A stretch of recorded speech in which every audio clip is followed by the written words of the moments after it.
बहुत समय पहले एक दूर की रियासत में एक अजीब सी रिवायत थी। हर साल नया बादशाह चुना जाता था।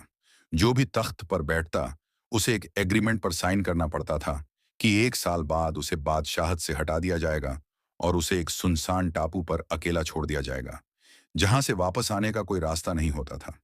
जैसे ही किसी बादशाह का समय खत्म होता, उसे शाही कपड़े पहनाकर, हाथी पर बिठाकर पूरे शहर का आखिरी चक्कर लगवाया जाता और फिर उसे टापू की तरफ भेज दिया जाता।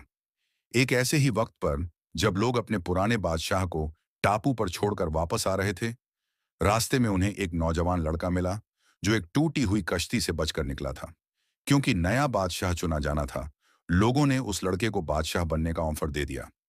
पहले तो वो लड़का डर गया और मना करना चाहता था, पर हालात को समझकर वो 1 साल के लिए बादशाह बनने को तैयार हो गया। उसे सारे नियम और शर्तें बता दी गईं कि 1 साल बाद उसके साथ भी वही होगा जो बाकियों के साथ हुआ। बादशाह बनने के तीसरे दिन उसने अपने वजीर से कहा कि मुझे वो टापू दिखाया जाए जहां पुराने बादशाह छोड़े गए हैं। बादशाह की इच्छा के मुताबिक एक खास काफिला टापू की तरफ चला।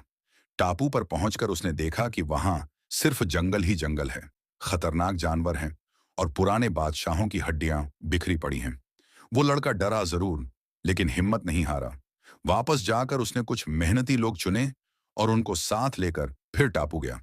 उसने आदेश दिया कि पूरे टापू को साफ करो, सारे खतरनाक जानवर खत्म करो और बेकार का जंगल हटाकर जमीन को साफ करो। हर महीने वो खुद जाकर चेक करता था। धीरे धीरे टापू साफ होने लगा, खतरनाक जानवर खत्म हो गए। दूसरे महीने से उसने टापू पर सुंदर बाग बनवाए, पालतू जानवर लाकर रखे। तीसरे महीने में उसने एक बड़ा सा महल और एक बंदरगाह बनवा दिया। वक्त के साथ वो सुनसान टापू एक खूबसूरत जगह बन गया। ये बादशाह सीधी सादी फितरत का था, खुद कम खर्च करता और ज्यादा पैसा टापू पर लगाता। 10 महीने गुजरने पर उसने अपने वजीर से कहा कि वो टापू पर शिफ्ट होना चाहता है, लेकिन मंत्रियों ने कहा कि तुम्हें 1 साल पूरा होने का इंतजार करना पड़ेगा। आखिर 1 साल पूरा हो गया। रिवायत के मुताबिक उसे शाही कपड़े पहनाए गए, हाथी पर बिठाकर शहर घुमाया गया, लेकिन बाकी सबके उलट उसके चेहरे पर मुस्कान थी। लोगों ने पूछा, जब बाकी सारे पुराने बादशाह इस दिन रोते थे, तुम खुश क्यों हो? वो आराम से बोला, मैंने एक बात सुनी थी कि जब तुम पैदा होते हो तो तुम रो रहे होते हो और दुनिया हंस रही होती है। अपनी जिंदगी ऐसे गुजारो कि जब तुम जाओ तो तुम हंसो और दुनिया रोए।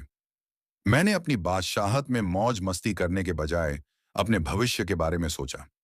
मैंने उस टापू को, जो दूसरों के लिए मौत था, अपने लिए जन्नत बना दिया। अब मैं वहां सुकून से अपनी जिंदगी गुजारूंगा। इसलिए समझदार वही है जो थोड़ी देर की शान शौकत को छोड़कर अपने भविष्य की तैयारी करे। मैंने भी वही किया।